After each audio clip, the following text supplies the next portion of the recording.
Five, six, seven, eight. Hello, everybody. Hi. Hello, and welcome to the Smart and Public podcast. Now, this is a podcast that discusses businesses, careers, and life through the eyes of public relations and communications expert. Thank you so much for joining us today. I'm Katie Boyson. I'm Katie Duffy. And we've got a guest episode today. We're really excited about it.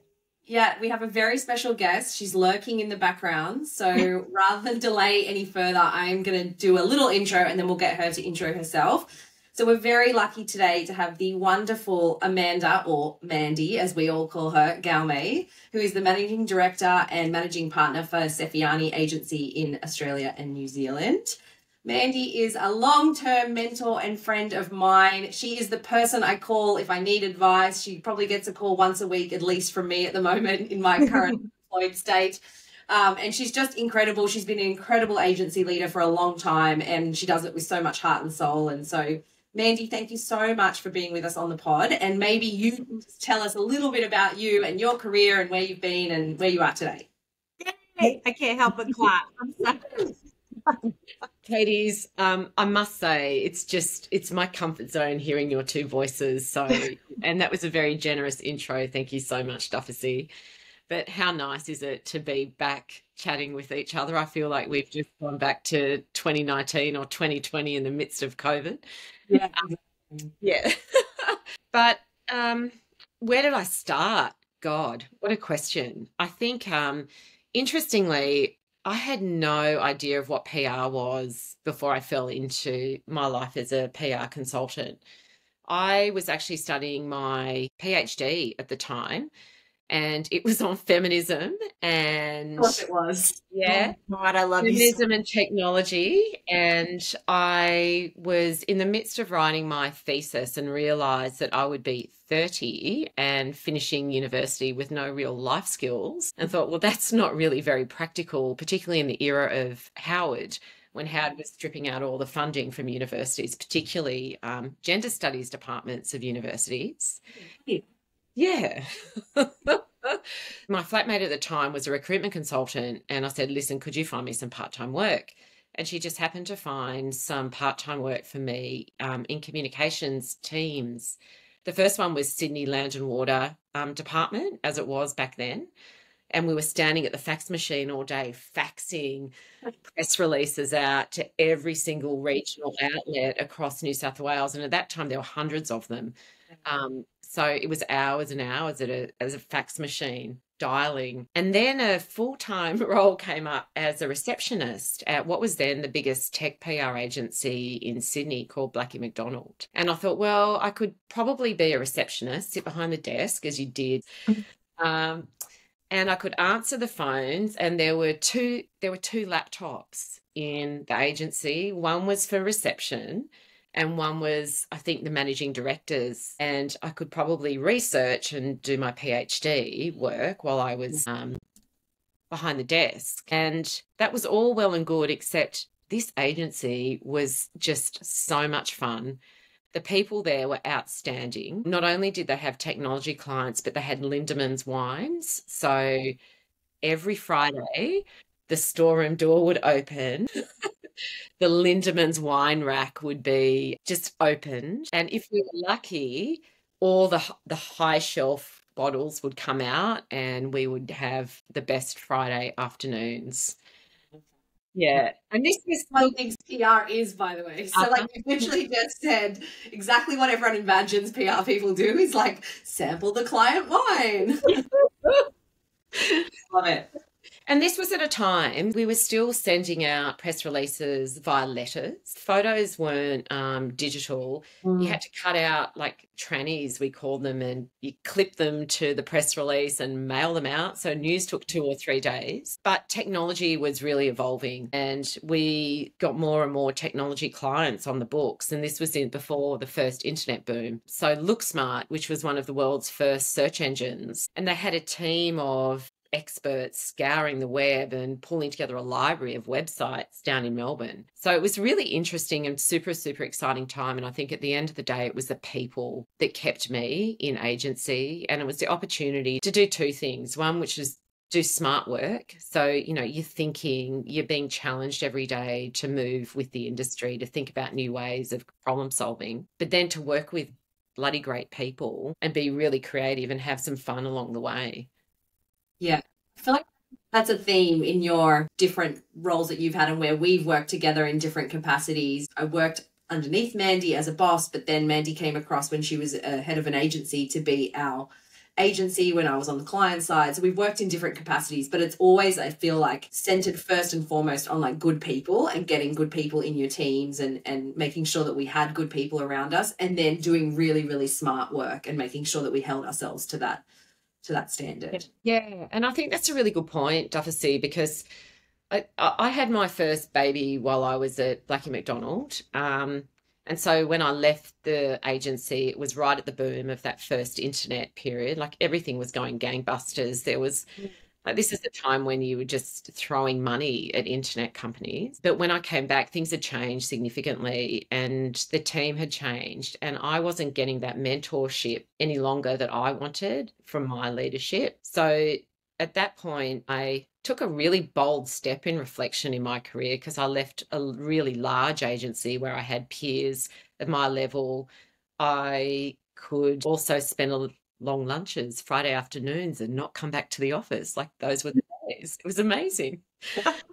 And then someone introduced me to a woman called Nikki Dowling, and Nikki had left Edelman and was setting up her own tech practice out of her bedroom in Bondi. And I was like, well, it sounds interesting. She's got a young child. And one thing led to another. I had an interview, and she interviewed me in her husband's offices in Sydney. And then we did a second interview at their home, which was going to be their office. And Jamie wasn't involved in the business then, but decided to cook us dinner. And for those of you who don't know Jamie, he grew up in WA. He's a bloke's bloke at heart.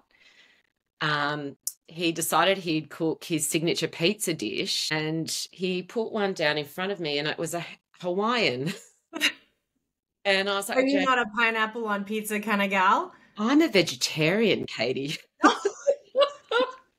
And Jamie freaked out, but it was the start of a long-term relationship. Perfect.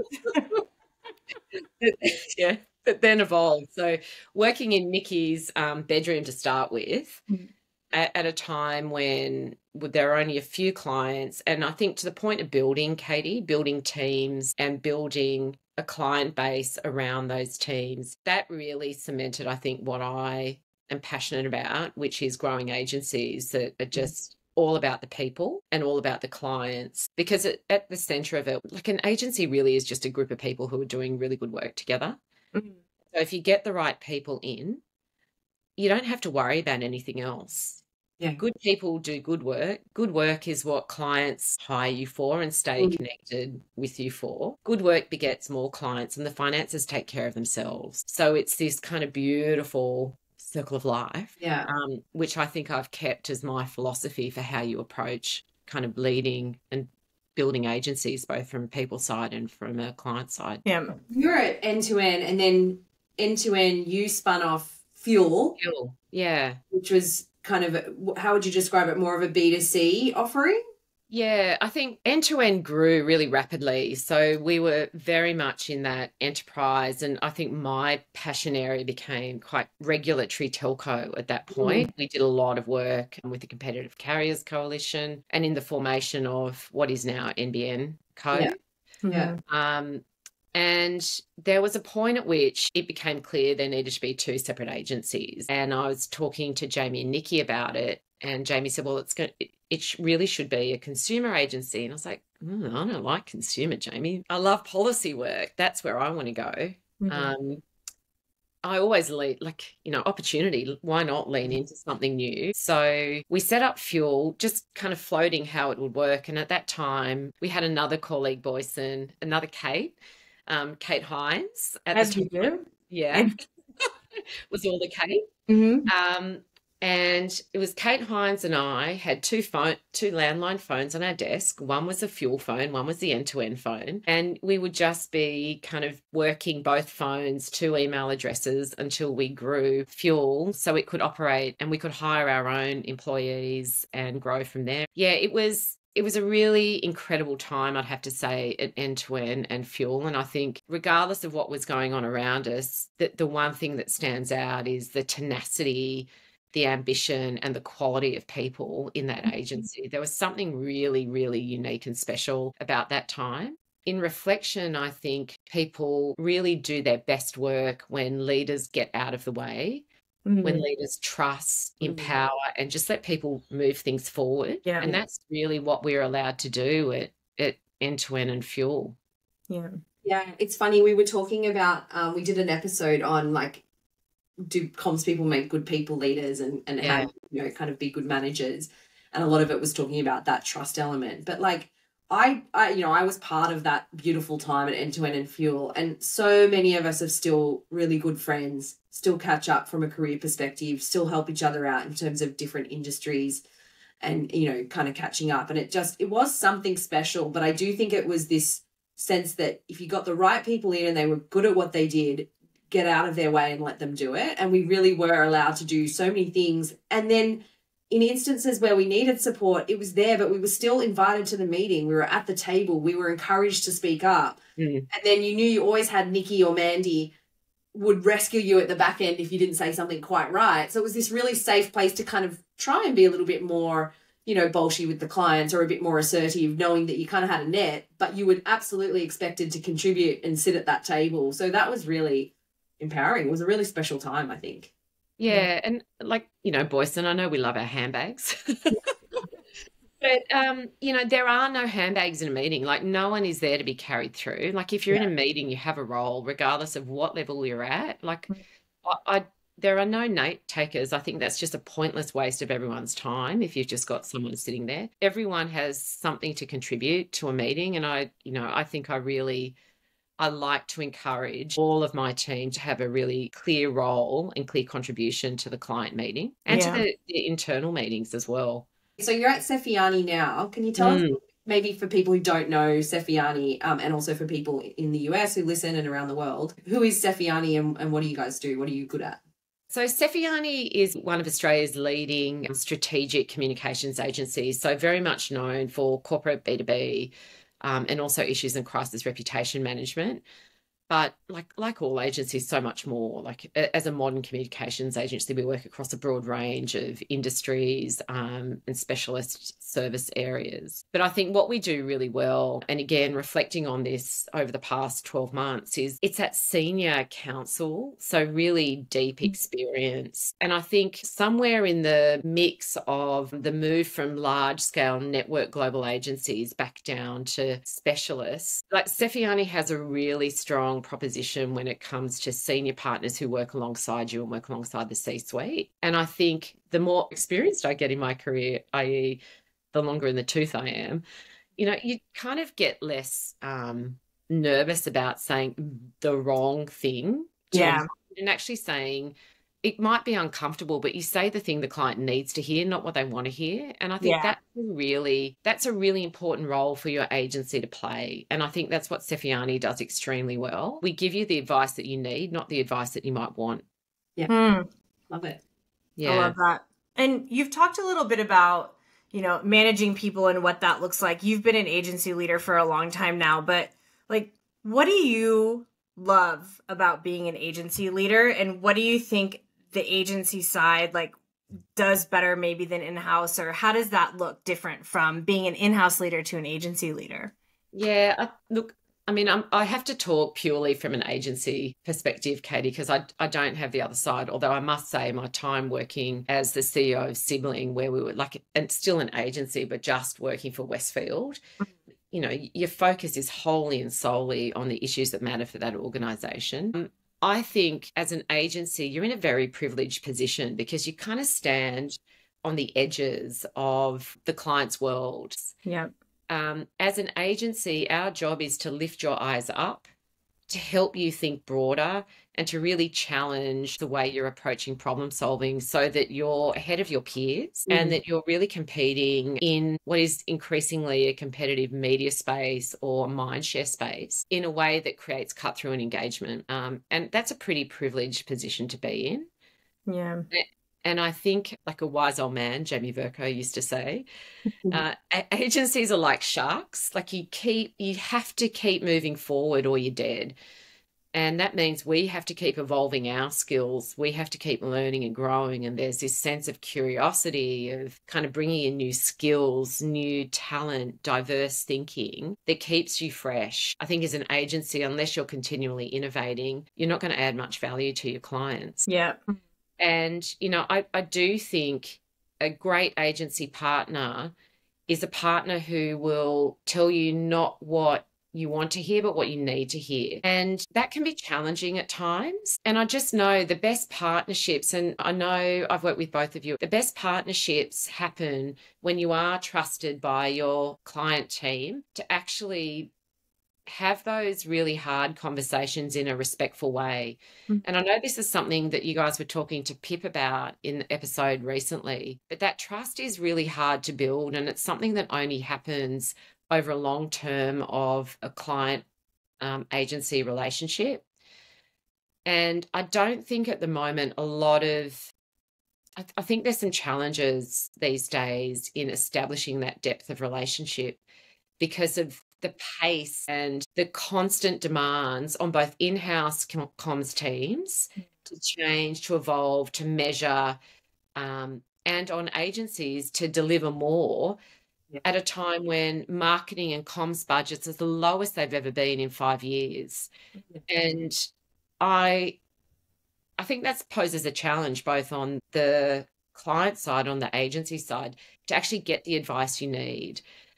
And it probably comes back a little bit more to the quality of consultants that you're working with as well, because there's been a lot of changes in the media landscape. There's also been a lot of changes in agency landscape, and a lot of senior people have kind of left agency as well. So I do think there's a real privilege in being on the agency side, but I also do think, it only works well when you've actually got that incredible partnership. Yeah. And that's what we look for. Like, honestly, the clients that I've got now, whether it's a telecommunications industry association, whether it's a technology brand, I'm thinking DocuSign, I know I can pick the phone up to both of those clients and have really frank conversations at any time of the day, via text, via phone. If something's going on in my world, I'm real, authentic to them as well, but the advice is trusted and it's heard. Yeah. I think it's interesting. Like, I often used to say to my team internally, like, we have to treat the agency as our team. And that all of those things culturally, ask them about their lives outside of, they're not a service provider, because if you do that, then they will just provide a service at the bare minimum that, they need to do, as opposed to going, this is a team that we don't have the beauty of 5 headcount. Like, we're never going to get that. That's not going to happen in-house. So actually we need to embrace this team as our team and do that wholly and in all the ways that you would if it was an in-house team member. And I think if you can do that, then you do get that really successful relationship. And it doesn't always work, but that's been my philosophy. Yeah. And look, do you know what? That's a really good point, Dufficy, because when I think about when agency hasn't worked, or when my role as a leader in an agency hasn't worked, the agency relationship was completely master-slave. And it was a race to the bottom. It was do more work for less. As we say, do not bring personality to the account. Just more, less, push.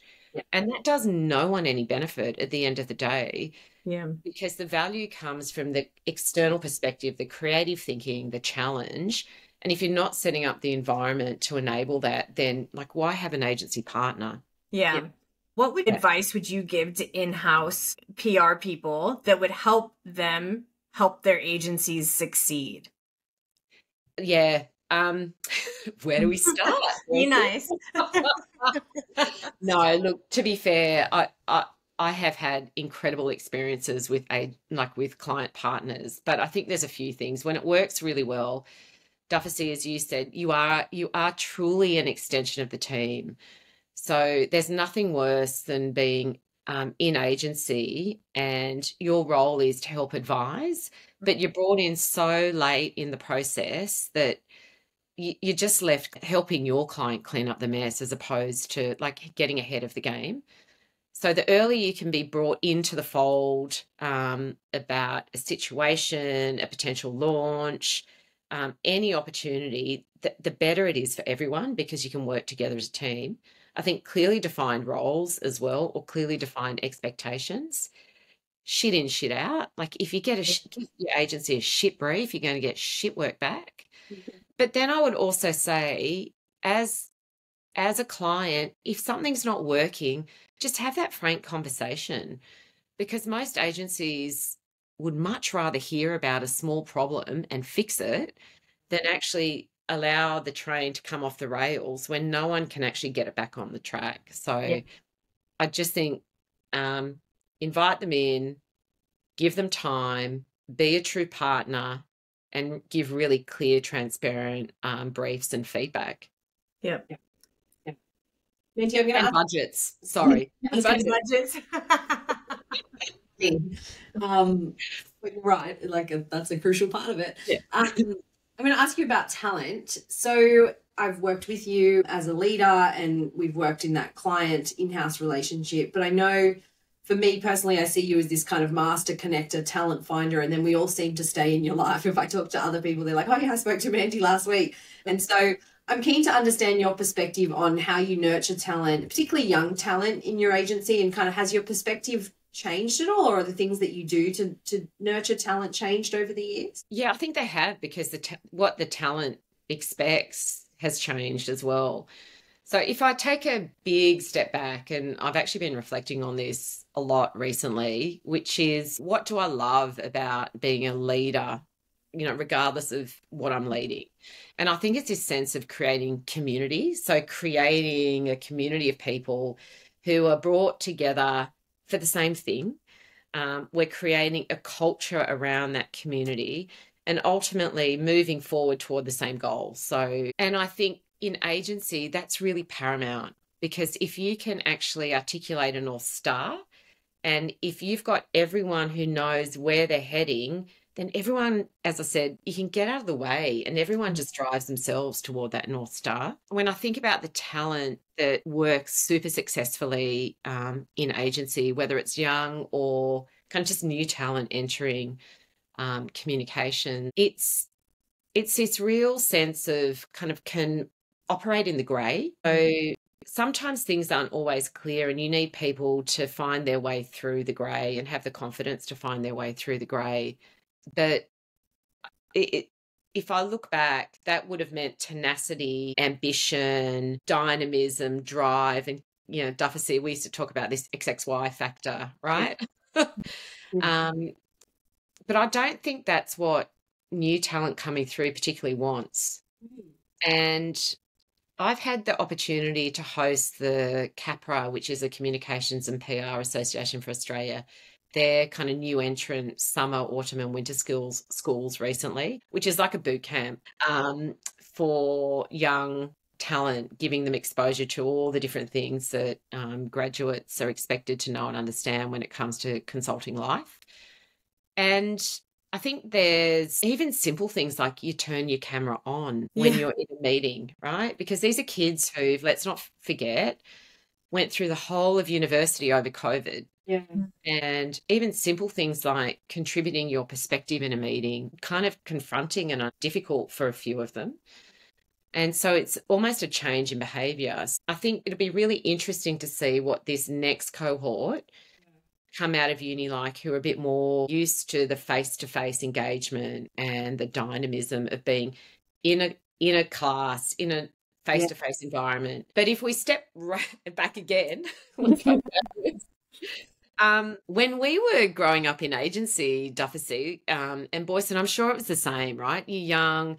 The thing that keeps you in comms was like it's the party, it was the socialization, it's the friends you make at work. Yeah. We would spend long nights together. We would work late hours together.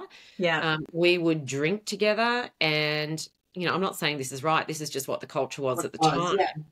And it was always the younger people who would stay out. They'd lead the charge till late at night. That's just not what it is anymore. I think people want to go home, do their work, go home. They want to have that hybrid approach. So it's finding a way that you can find good talent who's still like really eager to learn and understand about the comms industry in a backdrop of where the comms industry itself is fundamentally changing. Yeah. That's a bit of a rambling answer, I know, but it's really complex. I think it's really interesting because what I find, particularly with even some of my younger clients, like I have a client who the founders are in their mid-20s, and they have been able to cultivate a culture of like really concentrated, intentional work. And then we respect your boundaries. Yeah. And I think within the comms industry, like maybe it's just rethinking how that connection and that team building comes together outside of late night hours and grinding and sleeping and staying the night at the office. Like maybe it's not about that anymore. And maybe it's I mean, I'm letting you into a glimpse of what my agency life was like, but I have slept on the agency couch many a times in my early 20s. But like, having those late night drinks and coming into the office and eating a bagel and just praying that you survive through your client meeting, like maybe those days are no longer the days of what it is. And we need to rethink how to motivate and how to excite and how to educate and inspire those young employees outside of what we knew. Yeah. I think it's a really good point. And interestingly, I think the cohort of people who are interested in comms is very different to what it used to be as well. Because comms itself is super, like it's so diverse at the moment. We as leaders recruiting young talent, we need to think beyond just a comms graduate as our kind of pool of talent. We need to look at like video content producers. We need to look at script writers. We need to look at people who are studying business and law. So it's also just, there's a whole lot of change, I think, that's happening in the industry that we need to get on top of to continue to build and evolve good talent in agencies and then change our expectations along the way. From your experience, Mandy, do you think that university degrees are keeping pace with what is actually required once you're in? Because I remember for me, that was a big discrepancy, is I felt like I did at uni was sort of loosely, but like really it was when I got that job at End to End as an intern while I was studying that I went, oh, this is what this job is. Okay. Yeah. And I liked it, but it was pretty different to what I was, not super different, but I just didn't feel like uni really prepared me. It was actually getting a job while I was at uni in an agency.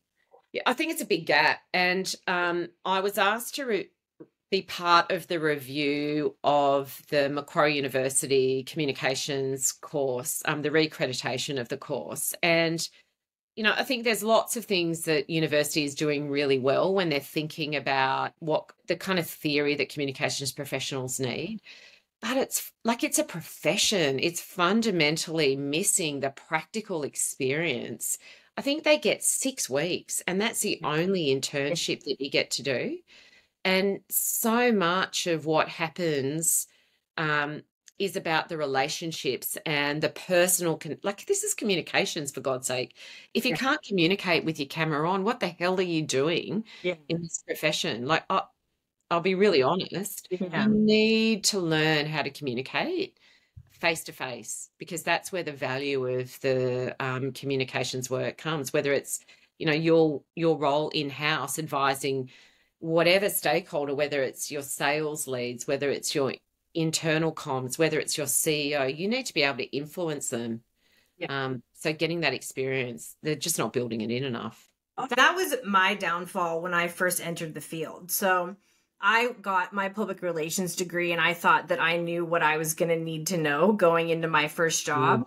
And because you take everything as a student so literally of what you need to be doing next. And in your degree, you're learning about how to write a press release, and what launch timing looks like. And you're looking at use cases of like Boeing and the Tylenol situation and all of those things and analyzing them. And I got my very first internship at one of the best PR agencies in San Francisco.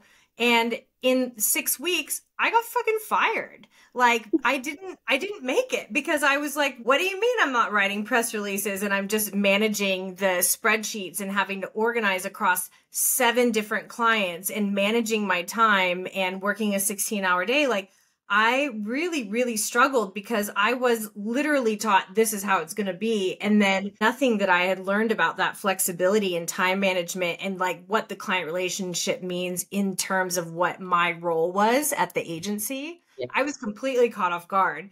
And I thought I was never going to be in comms because I sucked at it. Luckily, it worked out for me. But like, I think that application is lost in education a lot of the time. Yeah, and I think it's a really good point, Boyson, because smart people should be coming into comms, and they are. And then you get stuck, exactly as you said, so you're going to do 12 months of administration reporting. Let's clip all the coverage. I mean, despite it being completely frowned upon, average, what's the readership? What's the AVE? Like it's still pervasive. Mm-hmm. This is the opportunity for AI. And, if we think about how we can use AI to help uplift that entry-level position so that the smart people who are graduating from uni are actually coming into agency or in-house roles and able to actually deliver smart thinking from the get-go, I mean, that would just be game-changing, I think, for everyone. Yes. And it would also mean that we as an agency spend less time doing all the crap that clients have to pay for but need, and more time actually adding value. So, how do we help lift the thinking? How do we advise the CEO? How do we stay ahead of the issue? Where's the proactive campaigns? You go from tactical thinking to critical thinking, and it makes such a difference. Yeah.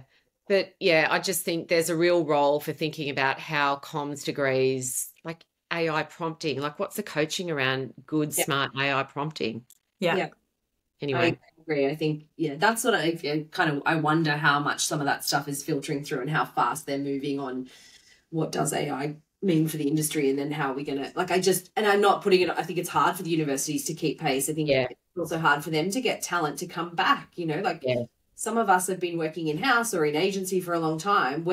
I'm not at a university, and I know you do a lot of work, Mandy, and I think we really should be doing more of it, of us in the profession. Trying to kind of make those connections with universities on what it's really like. So, I think there's just a little bit of work to do. I'm going to change gears a little bit. We've talked a lot about kind of the agency life and talent, but I want to kind of talk about the work you do with your clients. And I know Sefiani does a lot of work in what we would call this kind of responsible business space. And I guess that space itself has gone through a little bit of a roller coaster in terms of it was kind of all the rage. And then obviously a lot of companies shifted their focus back to sort of, profit margins and all that sort of stuff. So I'm just interested in the work that you're doing in that space and how hard is it to tell a story around that at the moment, or what are the types of stories you're telling?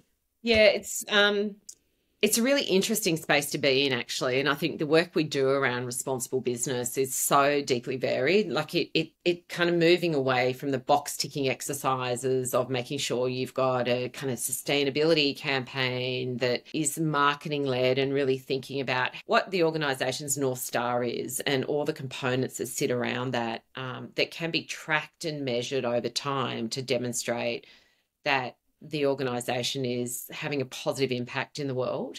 And the one by one approach that Salesforce had is probably one of the first really strong examples of a business that had that real responsible business approach baked into it from the conception. But increasingly, as the economy has been really tough this year, and as we've seen from a lot of those very public kind of situations with Qantas, with Woolworths and Coles, there's bigger issues that businesses are facing at the moment that are dominating, I think, the boardroom discussions. And so while sustainability was, a really key talking point and should always be a really key talking point, consideration point for businesses, increasingly it's becoming hard to pitch into media, like a lot of stories. But it's just not getting the eyeballs. And, we've had anecdotal feedback from editors of publications that because they're not getting the eyeballs, they're not encouraging journalists to write the sustainability stories because, again, at the end of the day, a newspaper is a commercial organisation trying to make money through advertising. Yeah, I guess it makes sense because their audience is feeling the pinch. They're looking at, cost of living, all that sort of stuff. So maybe seeing a big story about a big company investing in something that isn't just lowering their prices or whatever it might be, it would be seen as, not something they're interested in at the moment. Yeah, and I think our work spans like global brands like Henkel, where we're looking at the creative platforms that they then take those creative platforms and roll them out. I think we've done work in Germany and South America, and really diverse work right through to other local organisations where we're helping work through their modern slavery approach. So these are probably more big strategic pieces of work that don't necessarily have a media relations component attached to them. But then we as a nation are working toward a net zero approach. We're about to move into this mandatory financial reporting around net zero. So there's just a lot happening that organisations should and need to be talking about. And it's just not getting the airspace I think it should at the moment. But, it's just looking for different ways to tell that story, and whether that's own channels or through social and digital. As communicators, we all need to be more diverse in our thinking. We're seeing the media landscape become increasingly tough for senior executives. You touched on like the Coles issue, and maybe if you can give some context behind like what that means for our US viewers as well. But there have been some disaster interviews that have happened. Do you think it's a harder time for execs to be in the front line of the media?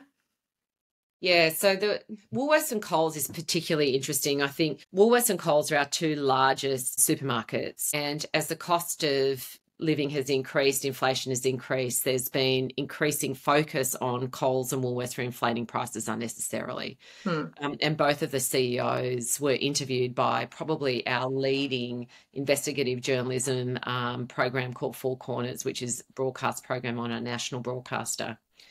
And look, it probably would have gone under the radar and just been one of those conversations until the CEO of Woolworths let the journalist rattle him, got extremely frustrated and stood up to walk out of the interview. And at the moment he did that, that was the story. Yeah. It became not about the supermarkets, but about his response. I do know from conversations with people who are close to one of the CEOs that it was a really tough interview, as you would expect, and the journalist was doing everything he could to get a rise out of both CEOs. Yeah. And as the media trainer of senior executives, we're very, very clear that your job as a spokesperson is to stay calm, not rise to the challenge, to stay as best as you can on message and just keep control of the interview situation.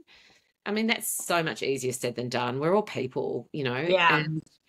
And you're having a strategic conversation, but journalists have a job to do as well. They're trying to get the headline. They're trying to get the click-through. They're trying to get those advertising dollars.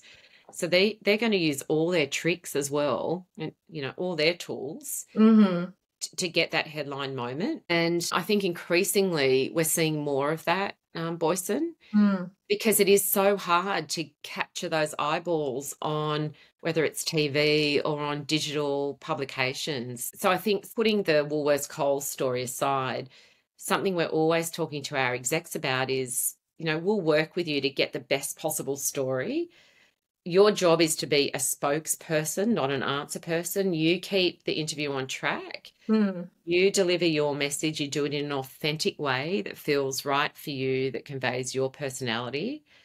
But at the end of the day, the publication might create a headline that is driven by getting those eyeballs to the screen. So we might be able to work with you to get a really incredible story in full length, but what people might see and click through on is quite a sensational headline. So I think that's just something we're seeing more and more of. One thing that you just mentioned was authenticity. And I know the Woolworths CEO had walked out of that interview, but something that he was scrutinized for was wearing the t-shirt the Woolworths t-shirt. And people were interpreting that as, oh, he's just trying to look like the common guy and he's not showing up as the CEO and he's not one of us because he's not feeling the struggles of what the price gouging is doing in Australia. Yeah. But you actually have different insight to that. And I think that that's a really interesting perspective, if you don't mind sharing. Yeah, of course. And do you know what? It is really interesting because that was the same conversation that happened in our house. And my kids were like, does he think he's a checkout chick? Like, what's he doing?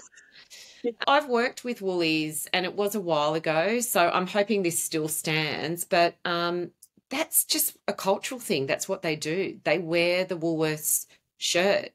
And, you know, probably as a media advisor, you need to have that tough conversation and say, you know, Brad, greatest of respect, that might be right in the office, but that's not going to come across on TV very well when we're thinking about the people that you're talking to, because you're not in the day-to-day, you're not at the checkout, you're not stocking the shelves. Yeah. But, you know, whether that was just a cultural overlook or whether it was intentional, I think interesting though, they all seem to wear those in head office. Yeah, and I think that's the thing is I can see the mindset. Like I can see we wear these t-shirts every day in the office. I'm the CEO. I literally wear this shirt every single day. So I'm going to wear what I normally wear, and that is going to show my commitment to the business. But having the right perspective as a PR person and a media trainer to actually see the interview for what the other people will see. Yeah. And not what you're trying to tell a story and forcing that too hard, I think is so important. Yeah, and do you know what? Actually, before we started recording, I was just saying to Dufficy, I went to see Julia last night, which is Justine Clarke in the Sydney Theatre Company doing basically a solo woman performance of Julia Gillard's misogyny speech and all of the context around it. And it reminded me of just the scrutiny that she was under around her hair, her being a single woman, barren because she didn't have children, but then her clothes were so scrutinized. And I'm not saying it's right, but isn't it nice that we're judging a man for once about what he wore and putting him through the same scrutiny as a woman would have received? Yeah. Mandy, I love you for saying that out loud so much.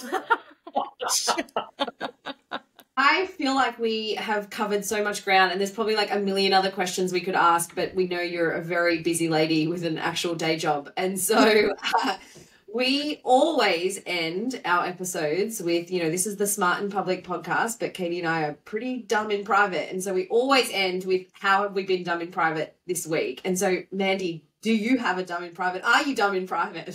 So I'm so, like, I am pretty dumb, but I don't trip over. Like, I'm not one of those clumsy people, right? Mm-hmm. But I think, so I'm a yoga teacher in all my spare time, and I teach a 6 a.m. class. So, you know, you're on. And one of my yoga teacher friends said, yeah, like, you're starting work at 6 o'clock in the morning. I went, actually, I am. And I have realized that my ability to be smart depends on my ability to be caffeinated. So I will if I haven't had my coffee, I'll be going, let's all lift our, and I honestly don't know whether we're lifting our left leg, lifting our right leg. I quite often am corrected by all my students. It's like, no, Mandy, we've done our right side. It's like, oh. So, oops. So that's probably my main ongoing. My left and right have never been good, so I don't know why I use left and right when I'm teaching. It should be front and back, this side, that side. Can I ask you a personal question? Yeah. Do you wear underwear under your leggings? Yeah, I do. And are we on the Pip Marlowe activewear conversation? I can't let it go. You can't let it go. One sent me a message and said, does Boyson wear underwear under anything? Because you also don't wear underwear. Yeah. My other dumb in private is I sometimes forget to wear my glasses when I'm doing the online shopping. And so we've ended up with about 9 bags of zucchinis. And I thought you were going to say you forgot to wear your glasses online shopping and somehow you ended up with a new pair of like Valentino shoes. Because That wouldn't be Now, so. I definitely wear my glasses for that type of shopping, Darcy. Yeah. But 9 bags of zucchinis. I think we've had about 2 boxes of sweet potatoes. Oh my God. You're doomsday prepping on accident, essentially. Is what Yeah, you do. exactly. Anyway. Mandy, thank you so much for being part of the podcast. We love you so much. Thank you for being such an amazing friend and mentor and colleague and all those things. And keep listening to the pod, and we loved having you on. Oh, You're love so you great. both. Yeah, thank you so Thank much. you. It's just been a pleasure. Thank you both. And it's so nice to hear your voices and see your faces. Yeah. And for everyone that's listening, if you have any feedback or ideas, please write us in at hello@smartandpublicpod.com. You can find us on Instagram and TikTok at smartandpublicpod. And you can listen to us anywhere that you find your podcast. So thank you so much for listening. Okay, bye.